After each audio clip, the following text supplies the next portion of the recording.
ఆయనకు వాత్సల్యత పుట్టుచున్నది.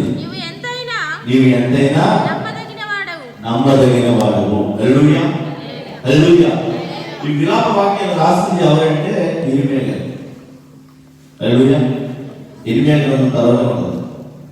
అయితే ఇందులో అన్యజనము నూతనముగా ఆయనకు వాత్సల్యము పుట్టుచున్నది అని అర్థమవుతుందా? ఎవరికైనా మన నూతన సంవత్సరం ముఖ్యం చేసుకుంటాం. హల్లెలూయా, హల్లెలూయా. నూతన సంవత్సరంలో ఇస్తారా?